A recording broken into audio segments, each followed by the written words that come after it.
দেখার মতো একটা টাইপিকার শুরুট। এদিকে আছে উপা জুয়েলার্স বস, যেখানে আছে ড্যানিয়াল, আছে কিন্তু ইব্রাহিম, আছে কিন্তু সোহান, আছে আশিক, আছে অনেকেই। তাদের এগেনস্টে কিন্তু একটা ফাইট করার মতো টিম আছে। জাস্ট সেই সব ভিডিওটা দেখতে থাকো, কোন দল এখান থেকে জয়লাভ করবে। ফার্স্ট শট এখান থেকে সবুজ সঙ্গ ফার্স্ট শট করতে এখান থেকে আদা বায়ন, হ্যাঁ ওখান থেকে গোলরক্ষক দর্শক। ফার্স্ট শট উপা জুয়েলার্স বস আদা বায়ন, ভালো শট অ্যান্ড গোল এখান থেকে সবুজ সঙ্গ। তার সেকেন্ড শট করতে এসছে ইদ্রিস, আর ওখান থেকে উপা জুয়েলার্স বস তার গোলরক্ষক আছে আশিক দা।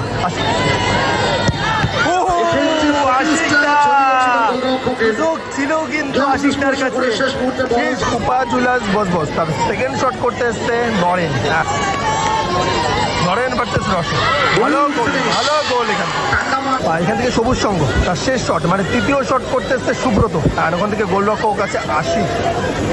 দেখবো এখান থেকে সুব্রত শেষ শট দলের হয়ে গোল করতে পারবে কি না, নাকি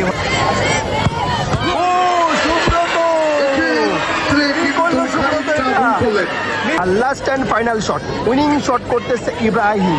যদি এখান থেকে গোল করতে পারে সরাসরি কোয়ার্টার ফাইনালে পৌঁছে যাবে Upa jewellers boss. Last and final shot Ibrahim and goal, Upa jewellers boss সরাসরি পৌঁছে গেল কোয়ার্টার ফাইনাল ম্যাচ। জাস্ট দেখার মতো একটা